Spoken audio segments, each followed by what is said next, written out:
천국이 이 말씀을 하시는 그때 그 순간까지도 주님이 하신 또한 말씀 그 단어 그대로 천국의 비밀이라고 하는 제목과 함께 말씀해 주시는 은혜를 함께 공유하길 원합니다. 바라긴 저와 여러분 가운데 하나님께서 성령의 빛 주심으로 전하는 말씀에 국한되지 아니하고 계속하여 이 말씀이 더 깊이 여러분의 가는 길을 밝히는 빛이 되시기를, 깨달음이 되시기를, 또 그의 삶의 열매가 되시기를 예수님 이름으로 축원합니다.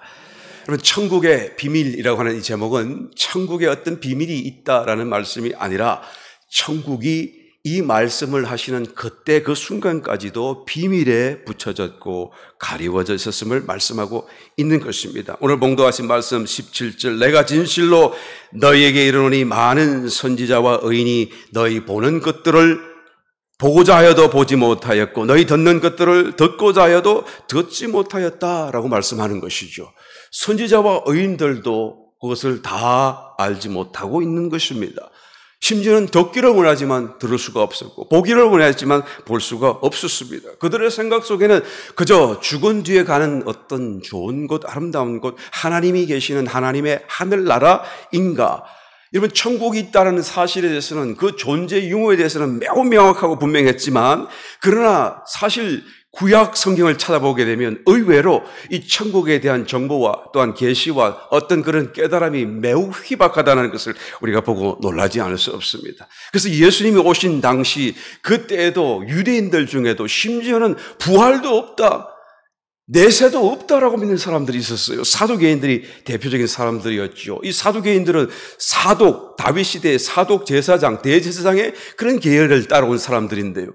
제사장 제도를 적극적으로 옹호하는 아주 보수적인 종교 집단의 속한 사람들이었죠. 그런데도 불구하고 내세도 없다, 부활도 없다, 천국도 없다, 지옥도 없다, 그렇게 믿는 거 아니겠어요?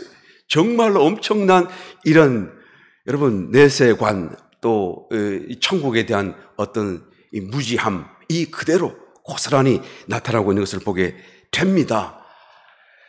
오늘 바로 이 말씀을 통하여 성육신하신 주님께서 비로소 천국에 대해서 자세하게 말씀해 주기 전에, 또 계시해 주시기 전에, 그 비밀을 열어주시기 전에 구약 선지자들과 의인들은 정말 천국에 대해서 알고 싶은 거예요.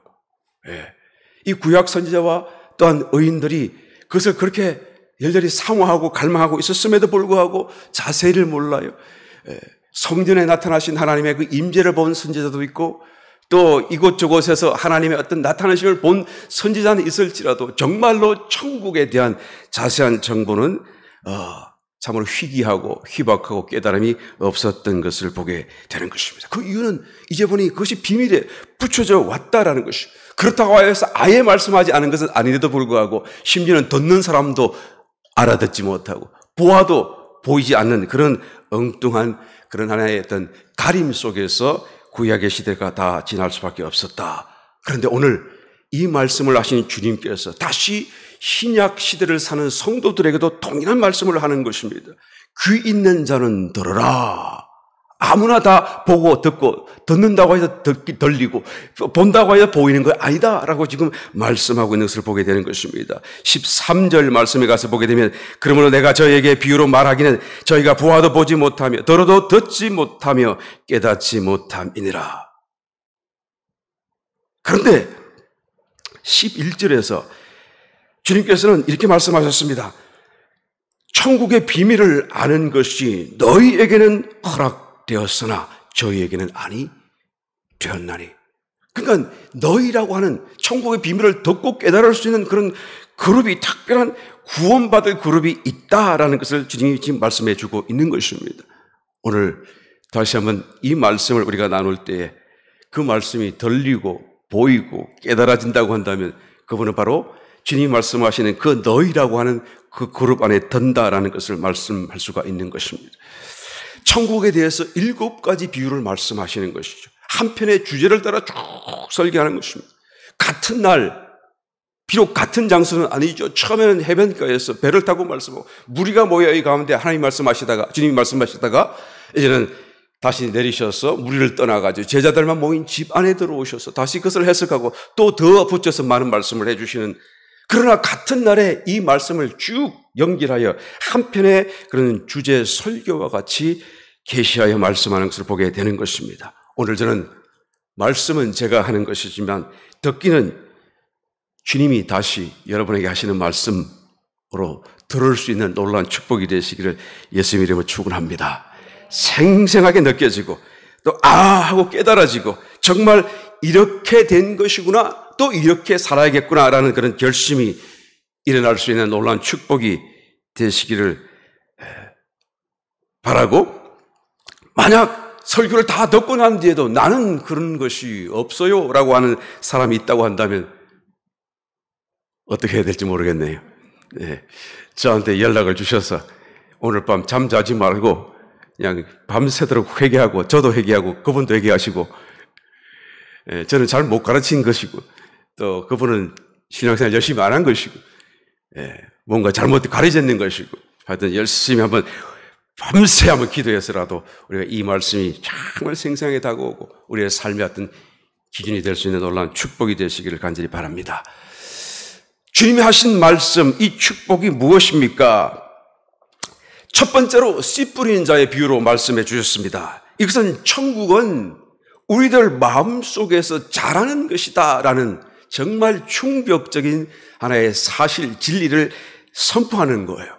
예수님이 천국으로, 하늘나라에 있는 천국을 이제는 이 지상으로 갖고 오셨지 않았었습니까? 회개하라, 천국이 가까웠다. 천국이 여기 있다 저기 있다 말지니 너희 속에 있느니라. 천국이 저 하늘나라에 있던 것을 지상에 오신 예수님이, 성육신하신 예수님이 갖고 오셨어요. 그때로부터 천국이 이 땅 위에 임하였고 교회 중에 있게 생겨났고, 그리고 천국이 소유되어져서 이제는 함께 이제는 성장해 가는 것입니다. 씨 뿌리는 비유를 통하여서 이 천국은 자라나가는 것이다. 그래서 2000년의 세월 속에 자란 뒤에 이 모든 교회 역사가 끝나고 인류 역사가 끝날 때 이제는 하늘나라 위에 완성된 천국으로서 새 예루살렘 성이 이제는 등장을 하는데, 그 새 예루살렘 성은 완전한 장광고의 길이가 있고 제한이 있고 정해진 바가 있어서 완성되었다라는 것을 말씀해 주는 것이죠. 그리고는 그 천국이 우리에게 모든 사람들에게 보여지는, 그리고 영원한 하나님의 처소로서 또한 지속될 것임을 말씀해 주고 있는 것입니다. 그러므로 이 씨 뿌린 자의 비유를 통하여서 천국을 말씀하신 이 말씀은 정말 충격적이고, 특별히 그 선지자와 의인들이 듣는다고 한다면 정말로 이해할 수 없는 난해한 말씀이 될 수밖에 없는 것이죠. 정말 신비하다라고 말할 수밖에 없는 것이죠. 각자의 신앙에 따라서 각기 다른 성장의 수준이 생겨나고, 그 성장의 수준에 따라서 각기 다른 천국을 체험하면서 맛보면서 천국 생활하면서 살아가게 되다가 나중에는 그것이 다 완성되게 될 것이다 라고 말하는 거예요.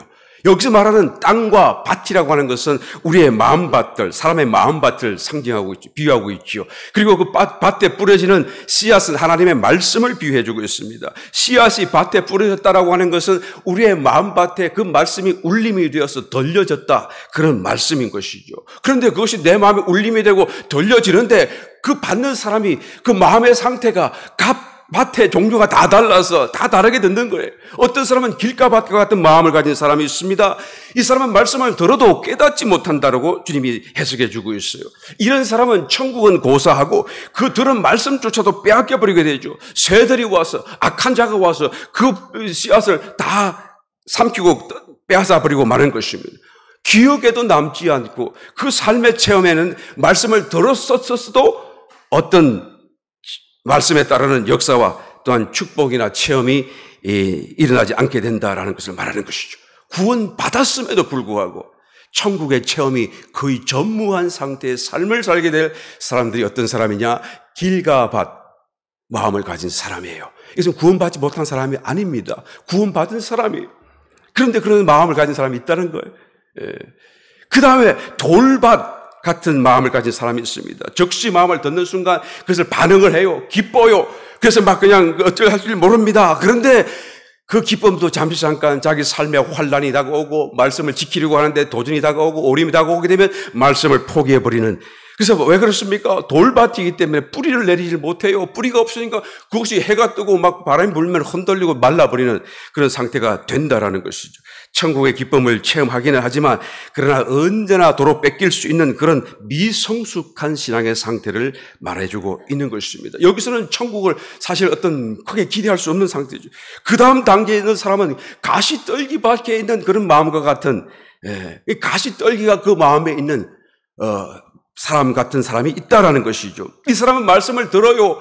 기뻐요. 성숙도 하는 것 같아요. 어느 정도 성숙을 합니다. 그런데 성숙을 하다가 어떻게 됩니까? 그 가시떨기가 더 자라가지고 이제는 말씀의 씨앗이 자라는 것을 방해함으로 인하여서 그만 그 말씀이 결실치 못하고 막혀버린다라고 말하는 것입니다. 이 가시떨기 같은 마음을 가진 사람은 어느 정도 충분하게 잘한 듯 하긴 하지만, 그리고 체험도 일어나긴 되지만, 그래서 정말 어떤 그런 간증거리 있는 것 같지만 결정적으로 삶의 열매, 결실 단계로까지 연결되지 못한다는 것을 말하는 것입니다. 왜 그렇습니까? 세상에 염려가 있어요. 말씀과 함께 염려를 놓지 않습니다. 또 재리의 유혹이 있는데 그것을 놓질 않아요. 재리의 유혹이 뭔지 여러분 아시죠? 돈 버는 재미, 쉽게 말하면. 제가 아는 어떤 사람이, 아이고, 어떻게 장사하고 어떻게 돈을 버냐 물었더니, 맨날 1불짜리 돈이 이렇게 막 들어온대요. 1불짜리 이렇게 쌓이는데, 주로 당신은 그럼 1불하고 몇 센트 그는 맨날 계산하겠네. 그랬더니, 갖고 온 친구 중에 한 사람이 그런 사람이었어요. 이렇게 돈을 번다고 그래서. 그래서 그러면, 그 돈 벌어가지고 언제 벌고 뭐 하겠나 그래서 야, 그거 그렇게 사냐 그랬더니 무슨 소리를 하냐? 당신은 목사라 그걸 모르지? 이 돈 버는 재미가 얼마나 좋은지 모르네. 1불짜리를 돈 다발 더미를 쌓고 이게 제가 하면은 그게 얼마나 재미있는지 모르는 거예요. 여러분 신앙생활 하는데 돈 버는 재미가 너무 재미있어서 그냥 그것이 신앙이고 뭐고 지금 마음이 더 없어 급하고 그렇다고 한다면 어떤 사람이라고요? 가시떨기 마음. 정말 안타깝죠. 이렇게 성장하고 이 열매도 있고 체험도 있는데 열매로 연결된 그 앞 단계에서 그만 막혀버리는 상황이 되는 것입니다. 여러분 이 앞에 모든 세 가지의 경우는 나름대로 차이가 분명 있는 것이지만 사실은 같다라고 말해도 과언이 아니죠. 왜요? 결실하는 것이 없기 때문에, 열매가 없기 때문에. 그런데 마지막 좋은 땅 같은 마음이 있다라는 것이, 이 사람은 말씀을 듣고 깨닫는 사람이에요. 이 깨닫는다라고 하는 단어는 여러분 슈니에미라는 단어인데, 슈니에미 히브리 헬라어로요. 깨닫는 말, 슈니에미. 이것은 이해한다라는 우리 말로 우리가 쉽게 이해를 생각하고 있습니다만, 그 원어적인 의미 속에는 마음으로 동참한다, 함께 놓아둔다, 불러서 모은다, 그런 의미가 있는 거예요. 뭘 불러 모으죠? 뭘 함께 넣죠? 뭘 동참하죠? 내 마음이 흩어져 있는 그 다른 마음들을, 그죠? 재리의 유혹을 하는 걸 끌어당기고, 염려를 하는 그 마음을 끌어당기고, 그래서 모든 마음이 다 불러 모아져서 함께 놓아서 주님 말씀을 받고 따라갈 수 있도록 그렇게 두는 것이 깨닫는다, 이 말이에요. 슈니에미의 단어인 것입니다. 이런 마음을 가진 사람이 좋은 땅 마음이다라고 얘기하죠. 그러면 어떤 결과가 나옵니까? 100배, 60배, 30배 결실이 저절로 되는 거. 이것은 그냥 발생하는 것입니다. 자연 발생적으로 일어나는 결과인 것이죠. 이 사람이 농사를 잘 지어서 그렇게 된 것이 아니다라는 것을 성경이 말해주고 있는 것입니다. 최소 아무리 잘못되어도 30배 이상 수확이 일어난다라는 것을 말하는 것입니다. 듣는 말씀에 우리가 마음으로 동참하기만 하면, 내 마음이 흩어지지 않고 이 말씀을 아멘, 듣는 대로 아멘, 그 말씀을 따라 살기를 작정하기만 하면, 그 말씀을 인정하고 또한 받아들이기만 하면 어떻게, 그래서 뒤돌아서지 않기만 한다고 한다면 저절로 삶에서 여러분 열매가 맺혀진다라는 거예요. 마치 돋보기로 이렇게 하늘에 태양 햇빛을 이렇게 한 곳에 끌어모아 잠깐만 기다리면 그냥 종이가 타고 연기가 나고 불이 붙는 것처럼 말이죠. 우리의 마음을 함께 모아다가 슈니에미 모아두면, 그러면 그런 열매가 자연스럽게 일어나는 것입니다. 천국을 누가 체험하고 소유할 수가 있는 것입니까? 이 말은, 이런 질문은 그 천국이 그 사람 속에서 어떻게 자랄 수 있도록 만들어 줄 수 있는가라는 질문과 똑같은 것이죠. 그 천국이 내 마음속에 자랄 수 있도록 토양을 정말로 합당하게 만들어 갈 수 있는 것인가? 라는 질문과 똑같은 거예요. 지금 죽으면 나는 천국 갈 수 있을까? 지금 죽으면 또 지금 예수님이 오시면 나는 휴거될 수 있을까? 만약에 그렇게 돼서 확신이 없다고 한다면 그러면 여러분 왜 그렇습니까? 그것은 내 속에서 그것을 확신할 만한 어떤 생명, 말씀이 생명으로 충분하게 자라나 있지 않기 때문에 그런 것이다 라고 말할 수밖에 없는 것입니다. 그 말씀이 내가 없는데, 자라남이 없는데, 생명으로 자라난 것이 없는데 아무리 믿으려고 해도 믿고 싶어도 믿어지지가 않는 거예요.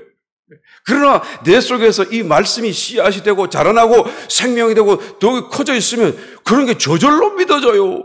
아니라고 그래도 그것을 부인할 수가 없고, 남들이 너 같은 사람 아니다 그래도 나는 부인할 수가 없어요. 내가 나를 도와봐도 나는 자기가 없을 것 같으나 내 속에는 계속하여 내가 구원받았음을 말해주는 어떤 내적인 감동과 역사가 샘솟이 솟아나는 것을 어찌할 수 없는 것입니다. 일평생토록 하나님 말씀을 그대로 지키며 살았던 성경에 나타나는 부자 청년 같은 경우에 그는 말씀을 벗어난 적이 없었는데 자기의 행위로 다 그 말씀대로 살았는데도 불구하고 그 마음속에 구원에 대한 확신이 없는 것은 왜 그런 거예요? 여러분, 말씀이신 주님, 씨앗으로 오신 주님, 내 마음속에 울리는 울림이 되시는 그 들려지는 음성을 따라서 또한 그것이 순종하고 영접하고 순종하고 또한 더 내 마음속에서 자라날 수 있도록 하는 어떤 역사가 없었기 때문에 그래요. 너 잘했다. 다 정리하고 팔아서 버리고 그리고 나를 따르라 그랬는데 이제는 말씀이신 주님을 따라가야 되는데 순종해야 되는데 이런 체험이 일어나야 되는데 여기서 뭔가가 간증이 일어나야 되는데 이것이 바로 우리 속에 있는 천국이 되는 것이고 구원의 확신이 되는 것이고 이런 휴거에 대한 확신이 되는 것인데 이것은 하지 않고 내가 겉으로 하는 행위를 따라서 나는 잘못한 거 없고 나는 다 잘했다라고 생각하는 그런 것이 아무리 많아도 결국에는 천국 체험은 될 수 없다라는 것을 말하는 것입니다. 말씀을 순종하고 영접하고 또 말씀을 체험해야 되고 내 마음 속에서 하나님의 말씀이 어떤 지위를 가지는가 우리는 한번 생각해 보아야 되는 것이죠. 최고의 지위, 최고의 권위, 세상에 어떤 사람의 말로 신문, 과학, 지식, 체험 이런 거 위에 하나님의 말씀이 있어서 모든 것을 지배하도록 내가 만들어 간다고 한다면 여러분 그 삶 속에 그래서 내 마음을 다 정돈해서 함께 불러 모아서 쉰이 애미 깨닫게 되어진다고 한다면 그러면 우리의 삶 속에 저절로 100배, 60배, 30배 결실이 맺혀지게 될 것입니다. 여러분 천국에 소유하는 문제는 내가 그것을 그냥 그죠? 죽은 뒤에 가는 곳이 아니라 내가 지금 살아 있어서 지금부터 가야 하는 곳이다라고 하는 이 충격적인 하나의 진리를 새롭게 여러분 깨달을 수 있는 귀한 시간 되시기를 예수님 축원합니다. 두 번째로 주님은 알곡과 가라지 비유로 24절 이하의 말씀 속에 말씀하고 있습니다. 천국은 참 신자도 있고 가라지 같은 거짓 신자도 있어서 함께 섞여 있고 함께 자라간다는 또 충격적인 이야기를 우리 가운데 들려주고 있는 것이죠. 이 천국이라고 하는 것은 하늘에 있는 천국이 될 수가 없죠. 하늘에 있는 천국에 어떻게 가라지가 들어가겠습니까? 이 천국이라고 하는 것은 이 세상에 사는 우리가 체험되어지는 천국, 그 천국 속에, 천국 생활 속에 어떤 사람은 알곡 같은 신자도 있고 가라지 같은 거짓 성도도 있다라는 것을 주님이 말씀하는 것이죠. 그런데 정말 기묘하게도 함께 영양분을 먹고 함께 생활을 하고 함께 자라간다라는 걸 지금 주님이 얘기하시는 거예요. 여러분 이 가라지는 쭉정이와는 다르죠. 쭉정이는 여러분 알곡을 맺지 못하는 껍데기만 있는 밀이에요. 쭉정이지만 알곡은 없지만 그래도 밀이에요. 다시 말하면 성도라는 그 말이에요. 참 성도라는 그 말이에요. 가짜가 아니다는 것을 말하는 것이죠. 다만 열매가 없는 것일 뿐이에요. 쭉정이. 그런데 가라지는 다르죠. 가라지는 독보리예요. 이것은 정말로 매우 흡사한 밀과 흡사한 모양을 가지고 외관을 가지고 잎과 또 그 싹은 전문가라도 쉽게 구별할 수 없을 정도로 닮아 있지요. 그러나 그것이 나중에 열매를 맺게 되면 확연하게 차이가 납니다. 이 독보리는, 이 가라지는 까만색 열매를 맺어요. 보기에도 좀 어쩌면 흉측하죠. 그런데 밀은 어떤 색깔입니까? 황금색이잖아요. 그리고 이 가라지 속에는, 그 열매 속에는 그 씨에는 독이 있어요. 먹어서도 안 되죠. 여러분, 성도가 잘못되면 가라지가 된다는 그 말이 아닙니다. 절대로 그럴 수가 없어요. 생명이 다르고 출신 성분이 다르기 때문에 알고 긴 성도가 잘못되면 쭉정이는 될 수 있을지언정 가라지는 될 수가 없다. 절대로 같은 맥락이 아니다. 그런데 같이 산다 이 말이에요. 같은 교회에도 있고 같이 어떤 신앙생활을 하고 있는 그런 상황이 벌어진다라는 것을 말하죠. 무늬만 같은 가짜 성도가 바로 가라지인 것입니다. 왜 그런 자들이 생깁니까? 27절, 28절 말씀을 보게 되면 주님이 비유하여 말씀하시기를 원수가 이렇게 했구나. 제자들이 물으니까 원수가 왜 우리는 그냥 알곡만 심었는데 왜 가라지가 감기 나죠? 그랬더니 원수가 그렇게 하였구나. 그러니까 원수가 사단이죠. 네. 악한 목적과 의도를 가지고 심어 놓는 것입니다. 이런 가짜 성도는 그 DNA가 사단적이에요. 사단과 매우 같은 그런 하나의 모양입니다. 그래서 그냥 의도를 가지고 악한 짓을 할 수도 있고 또 의도가 없을지라도 사단에게 사주받아서 나쁜 짓을, 악한 짓을 하는 것이에요. 누굴까요? 성경 말씀대로라고 치면은 우리 눈에도 쉽게 구별할 수 없어야 돼요. 정말 모양이 똑같아요. 아이고, 저 사람 진짠가, 가짠가, 모를 정도로. 나는 심중에 이렇게 뽑히는 사람이 몇 사람 있긴 하는데 내가 그 말을 하면 안 되겠죠? 이름을 말하면 안 되겠죠? 아주 그냥 마태복음 13장 29절에서 주님이 말씀하십니다. 주인이 가로되 가만두어라. 가라지를 뽑다가 곡식까지 뽑을까 염려하더라. 확 뽑아버리면 될 거 아닙니까? 그랬더니 아니 가만두어라. 그 뽑다가 잘못하면 알곡도 뽑게 될까 봐 염려스럽다. 그렇게 같이 뭔가 엉켜있는, 함께 생활하고 있는 상황인 것을 보게 되죠. 중세시대 때 종교 재판을 통해서 얼마나 많은 선량하고 참된 참 성도들이 죽었습니까? 여러분, 성도는 순교당했으니까 그 비교할 수 없는 영광이 되겠지만 정말 억울하고 정말 교회 역사 속에 부끄러운 모습, 있어서는 안 될 일들이 중세시대 그 종교 재판을 통하여서 얼마나 많은 참 성도가 살고 거짓 성도가 오히려 더 기세등등했는지 우리가 잘 역사 속에서 찾아볼 수가 있는 것이죠. 주님이 하시는 말씀이에요. 그러니까 뽑지 말아라.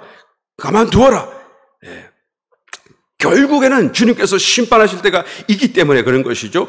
30절 말씀, 둘 다 추수 때까지 함께 자라게 두어라. 추수 때에 내가 추수꾼들에게 말하기를 가라지는 먼저 거두어 불사르게 단으로 묶고 곡식은 모아 내 곡간에 넣어라 하리라. 추수 때는 재림하시는 때고 추수꾼들은 천사들이고, 그리고 어떻게 합니까? 그때가 되면 밀과 가라지는 확연하게 검은색, 황금색 차이로 나고 너무나 분명히 드러나게 될 수밖에 없는 그런 상황이 되게 되는 것이죠. 이 불은 영원한 불이고 또 둘째 사망의 불이고 꺼지지 않는 또한 심판의 불이 되겠죠. 이때 심판받고 들어가는 심판 대상자들은 다시 심판받을 필요가 없이 영원한 심판 속에, 영원한 불 속에 던져지게 될 것임을 주님이 말씀하고 있는 것입니다.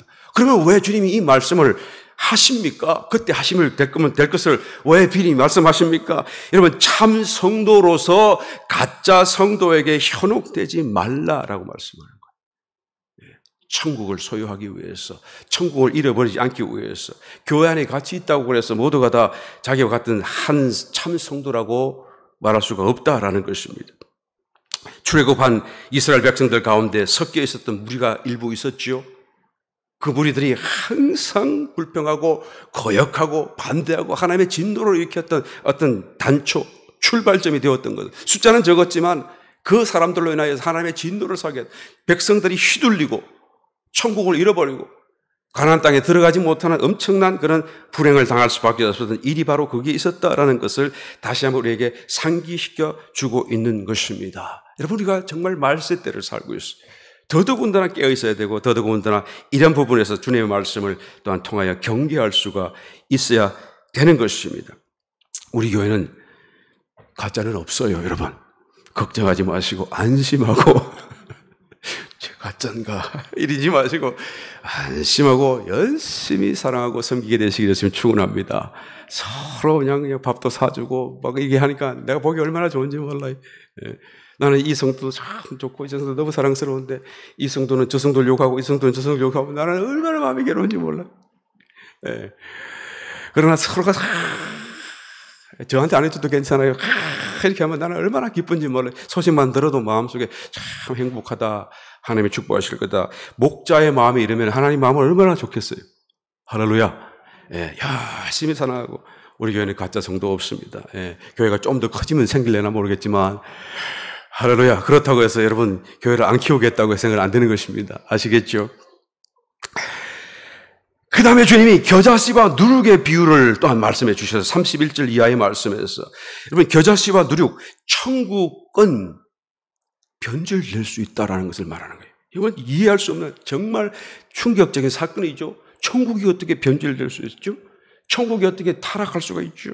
여러분 이것도 마찬가지로 이 천국이라고 하는 것은 하늘나라에 있는 천국이 아니라 우리 마음 속에서 우리의 삶 속에서 단체 생활 속에서 체험되어지는 그 천국을 얘기하는 것이죠. 그 천국 속에 사단이 끼어들 수 있고 그 천국 속에 변질이 생길 수 있고 바뀔 수가 있다라는 것을 말하는 것입니다. 성령으로 시작해서 육체로 마치는 것과 같이 되는 것이죠.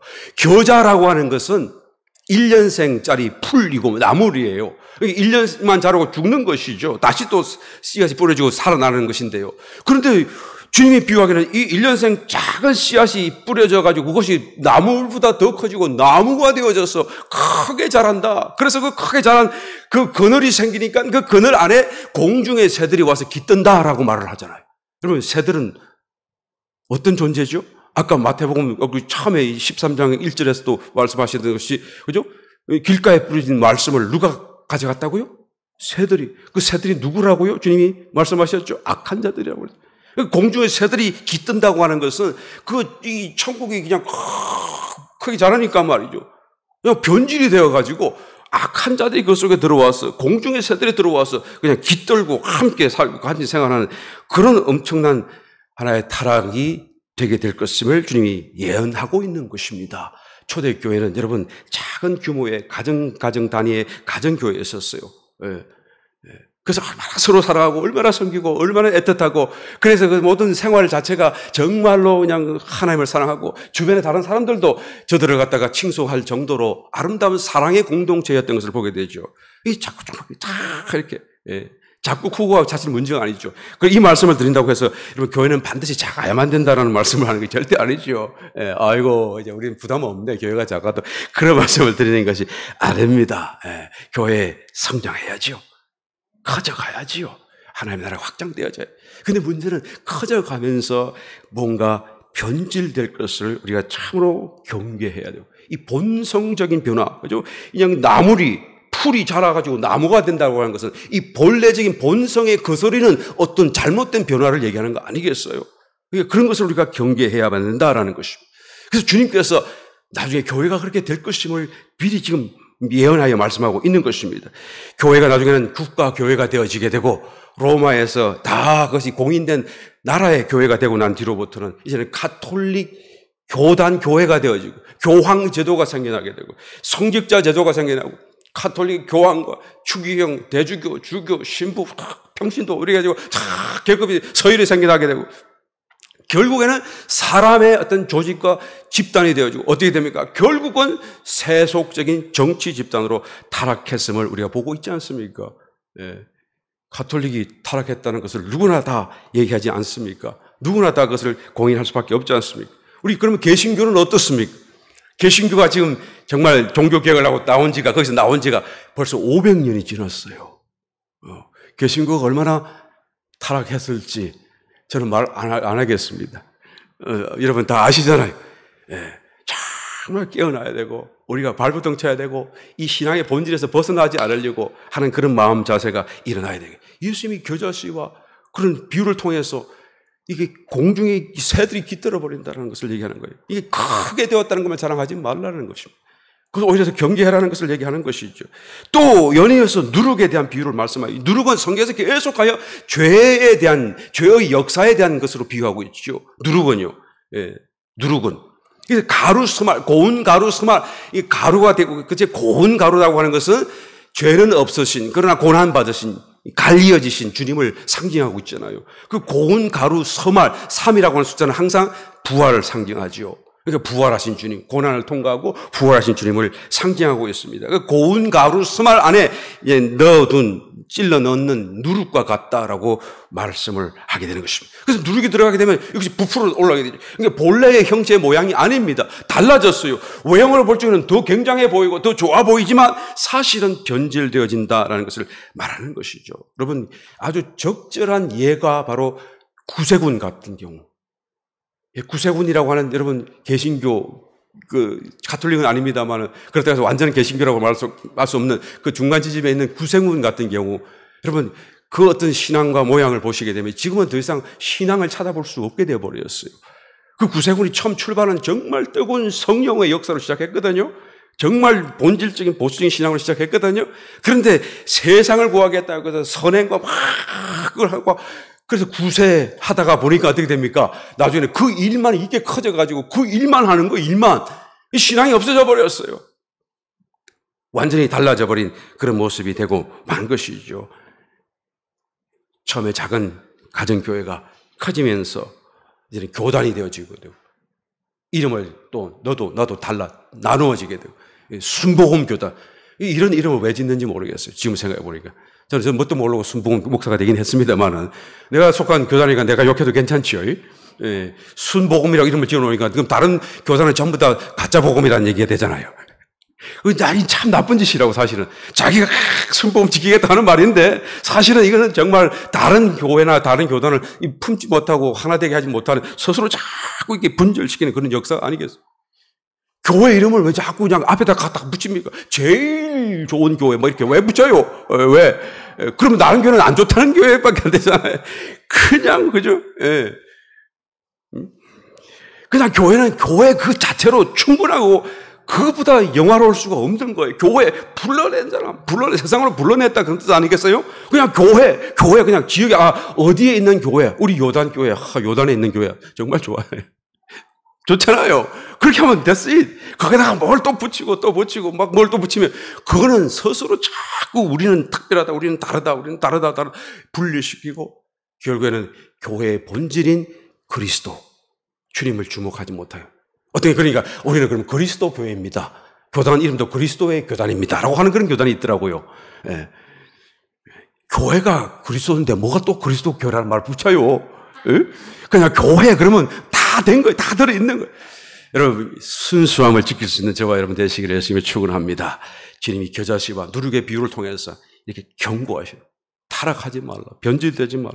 그 다음에 밭에 감추인 보화와 극히 값진 진주 비유를 통해서 44절 이하의 말씀 속에서 이제는 적극적인 차원으로, 그러면 과연 이 천국을 어떻게 우리가 소유할 수 있습니까? 어떻게 이 천국 체험을 할 수 있는 것입니까? 라는 그 질문에 대한 대답으로서 이와 같은 비유의 말씀을 하고 있는 거예요. 밭에 감추인 보화를 발견한 사람처럼만 해라 라고 얘기하시는 거예요. 예. 이 내용은 여러분 너무 잘 알기 때문에 읽지 않아도 여러분 잘 아시죠? 44절, 천국은 마치 밭에 감추인 보화와 같으니 사람이 이를 발견한 후 숨겨두고 기뻐하여 돌아가서 자기의 소유를 다 팔아 그 밭을 샀느니라. 그 소유를 어떻게 팔았다고요? 다 팔아.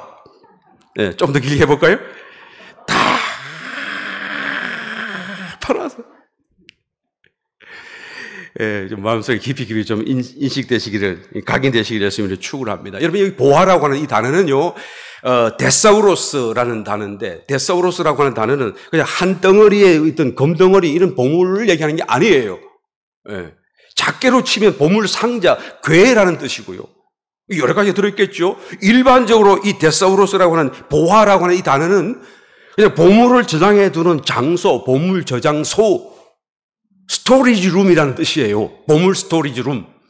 그러니까 이 보화를 발견했는데 이 보화가 얼마나 많은지 알 수 없는 거예요, 사실은. 이 순간에. 예. 이 비유를 좀 더 이해하려고 하면 2000년 전 주님이 계셨을 당시에 그 상황을 우리는 또한 알아야 되죠. 그죠? 지금같이 은행도 없고 금고도 없고 하니까 그냥 땅에다 묻어두는 것이 그냥 가장 잘하는 그런 보관 방법이었었어요. 부자가 많은 보화를 땅속에 묻어두고 딱 덮어 모르는데 갑자기 전쟁이 났어요. 죽었어요. 못 돌아왔어요. 그러면 이 땅이 잊혀져 버리잖아요. 이 보화가 잊혀져 버리잖아요. 그러다가 어떤 사람이 땅을 개간하다가 털크덕 발견을 한 거예요. 오늘 말씀하시는 이 감추인 보화를 발견한 사람의 비유가 바로 그런 상황인 것이죠. 이 사람은 얼마나 그 보화가 더 들어있는지 지금 몰라요. 그냥 보화를 발견했어요. 그런데 그 사람의 표정을 보십시오. 기뻐하여 돌아가서 자기의 소유를 다 팔아.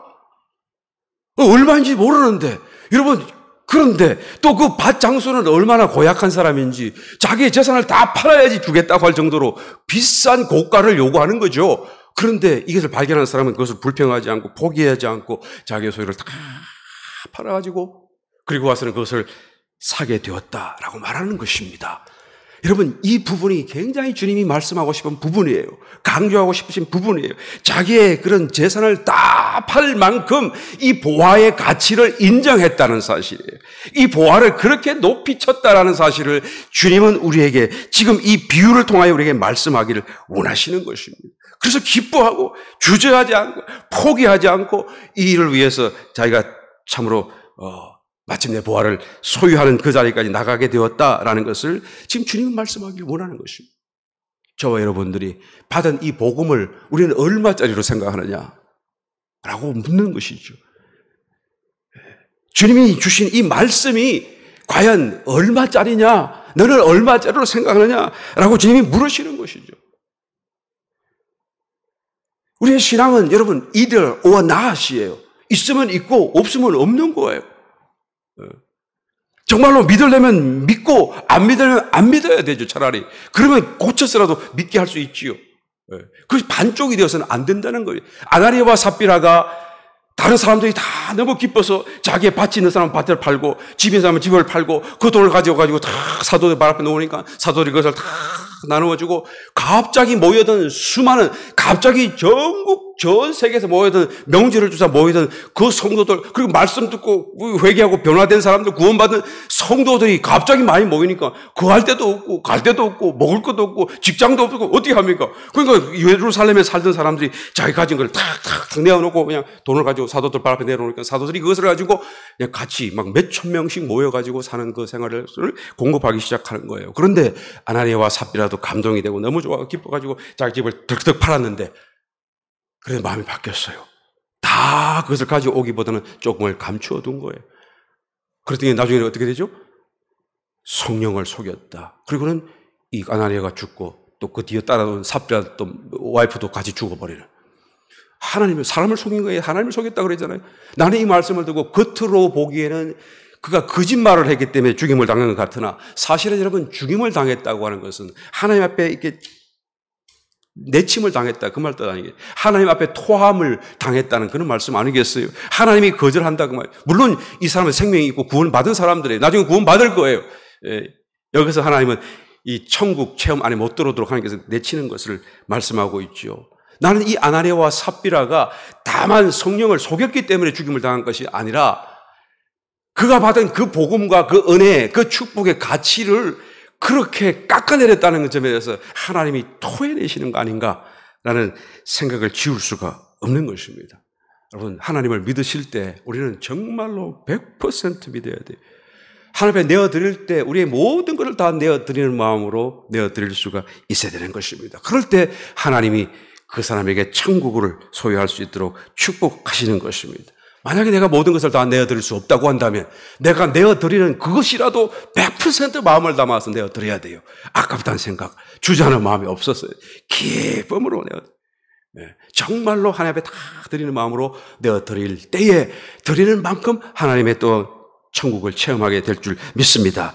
마가복음 10장 29절 30절 말씀을 찾아보면 예수께서 가라사대 내가 진실로 너에게 이르노니 나와 및 복음을 위하여 집이나 형제나 자매나 음이나 아비나 자식이나 전토를 벌인 자는 검은 세에서 지금 사는 때에 있어서 집과 형제와 자매와 모친과 자식과 전토를 100배나 받되 핍박을 겸하여 받고 내세의 영생을 받지 못할 자가 없느니라 라고 말씀하시는 것이죠. 집이나 형제나 자매나 어머나 아비나 자식이나 전토를 벌인 자는 쫙 하나님에 내어드릴 때는 정말로 전심으로 내어드리고 정말로 제 앞에 맡겨드려야 되는 것입니다. 맡겨드리고 난 뒤에 자식이 잘못되면 아이고 걱정하고 아이고 저러면 안 되는데 그렇게 하는 것은 아직 맡겨드린 게 아니죠. 맡겨드리면 자식이 잘 돼도 할렐루야, 안 돼도 할렐루야. 왜? 하나님이 하시니까. 하나님이 얼마나 잘하시, 저것도 필요한 거고 저것도 필요한 거 아니겠는가? 나는 하나님께 내가 맡겼다. 그렇다고 해서 아예 그냥 무관심하라는 말씀이 아니죠. 더 많이 기도하겠죠. 그러나 우리의 마음 속에 이와 같이 분명한 맡기는, 정말로 맡기는 이 드림이 있어야 돼요. 그러니까 하나님 뭐라 그랬어요? 그것을 갚아주시는데요. 어떻게 갚아주십니까? 정확하게 집을 낸 사람한테는 집으로 갚아주고, 형제를 포기한 사람은 형제를 주고, 자매를 하는 사람은 자매를 주고, 어미한테는 모친을 주고. 아비는 왜 없어요? 아비는 하나님 한 분만 모시라는 얘기예요. 할렐루야. 그러니까 하나님 말씀이 얼마나 정확하냐고요. 그냥 대충 말하는 게 아닙니다. 정확하게 그냥 있어야 할 말씀을 하는 거예요. 그러니까 아비는 하나님이 우리 아버지, 유일하신 아버지니까 아버지를 뭐 여러 하게 할 수는 없잖아요. 그러니까 어미는 줄실지라도 아비는 빠지는 거예요. 그러니까 어미, 모친, 그 다음에 자식을 포기하면 어떻게 합니까? 자식을 주고, 전토를 내어드리면 전토를 100배나 준다는 거예요. 100배나. 그것도 지금 살아있는 동안에. 이 100배라고 하는 것은 항상 영적인 원칙 속에서 천국 체험을 얘기하는 것입니다. 천국의 원리, 천국에 되갚아주는 원리, 원칙이, 영적 원칙이 이 100배, 60배, 30배잖아요. 100배나 받대. 그러니까 충만한 천국 체험을 하게 될 것이다 라는 것을 말씀해 주고 있는 것입니다. 하나님께 내어 맡기시되 100% 맡기시기를 예수님으로 축원합니다. 그런 사람이 천국을 체험해요. 자기 자신을 100%, 자기의 삶을 100%, 자기의 마음을, 기도를 드려도 100%, 할렐루야. 정말 한번 해보자. 말씀을 믿어도 정말 100%, 정말 하나님 말씀을 한번 인정해보자. 그런 마음으로 하나님께 내어드릴 수 있는 저와 여러분 되시길 예수님을 축원합니다. 어떤 사람은 이 말씀을 보고, 아, 목사님 이것은 좀 도덕적으로 문제가 있는 부분이 아닙니까? 라고 이의를 제기하는 사람이 있었어요. 왜 문제가 있습니까? 라고 그랬더니, 아니, 내가 알기로는 그때 당시에 풍습에는 자기 땅에 있는 보화를 발견한 사람은 자기가 다 그것을 가지지만 남의 땅에 보화를 가진 사람은 그 땅 주인과 자기가 반반씩 나누기로 되어 있다고 하는데, 그러면 자기가 몰래 감추어두고 자기만 싹 해가지고 자기 그걸 다 하니까 이건 도덕적으로 문제가 있는 거 아닙니까? 라고 질문하는 사람이 있어요. 여러분 매우 그럴듯해 이야기 들리긴 합니다만, 여러분 먼저는 우리의 도덕관념을 하나님 위에 세워서는 안 됩니다. 우리가 정의롭다고 생각해서는 안 돼요. 우리가 정말 생각하는 게 다 맞다고 온전하다고 생각해서는 안 됩니다. 하나님 앞에서는 엎드려야 돼요. 예, 이 겸손하지 못한 사람이 이런 생각을 자꾸 하게 되는 것이죠. 여러분 우리의 도덕관념은 왜곡되어져 있고 우리의 의의관념은 삐뚤어져 있다는 걸 알아야 돼요. 진흙탕에서 서로 싸우고 놀고 있는데 어떤 사람은 나는 많이 묻었다, 나는 조금밖에 안 묻었어. 그러면 안 묻은 사람하고 작게 묻은 사람, 많이 묻은 사람하고 무슨 차이가 있는 것입니까, 여러분?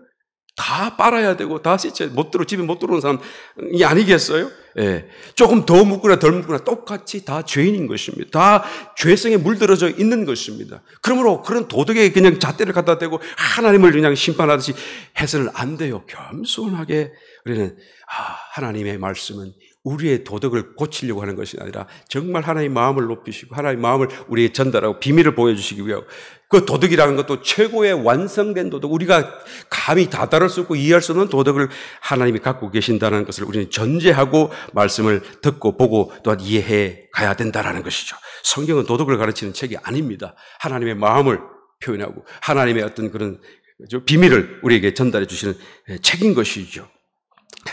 이 말씀의 핵심은 그만큼 이 보화가 귀중하다는 것입니다.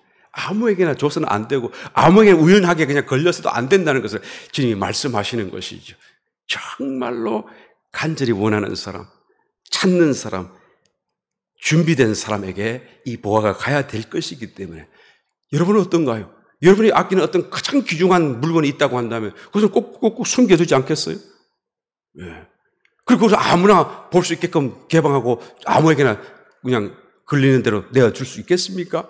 마찬가지. 이 보화를 잘 하나님이 근데 그것을 아낌없이 주기를 원하시지만, 그러나 받는 사람이 준비되어져야 하고 간절히 원해야 되고 합당하도록 하나님께서 준비되기를 원하시는 것입니다. 그 다음에 바로 극히 값진 진주 하나를 비유로 말씀하시면서 이 사실을 보완하고 있는 것이죠.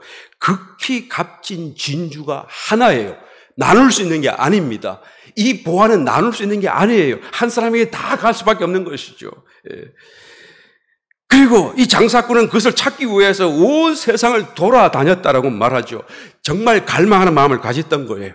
이 진주, 값진 진주를 만난 진주 장사꾼 이야기는 왜 하시는 거죠? 우리에게 하시는 말씀이에요. 우리로 하여금 찾으라는 거예요. 우리로 하여금 이것을 갈망하고 사모하라고 지금 말씀하는 것이죠. 찾아야 천국을 찾습니다. 할렐루야. 또한 갈구해야 천국을 만나요. 구하라. 마태복음 7장 7절 8절. 그러면 너에게 주실 것이. 찾으라. 그러면 찾을 것이요. 문을 두드리라. 그리하면 너에게 열릴 것이니 구하는 이마다 얻을 것이요. 찾는 이가 찾을 것이요. 두드리는 이에게 열릴 것이니라. 마태복음 11장 12절에 세례 요한의 때로부터 지금까지 천국은 침노를 당하니 침노하는 자가 빼앗느니라. 여러분, 이 침노라고 하는 이 부정적이고 어떤 좀 이렇게 과격한 단어를 사용하시면서까지 천국을 사모하고 천국을 찾고 천국을 구하라고 주님이 말씀하고 있지 않습니까? 천국 체험은 우연하게 일어나는 것이 아닙니다. 오직 찾는 자에게 주어지는 것입니다.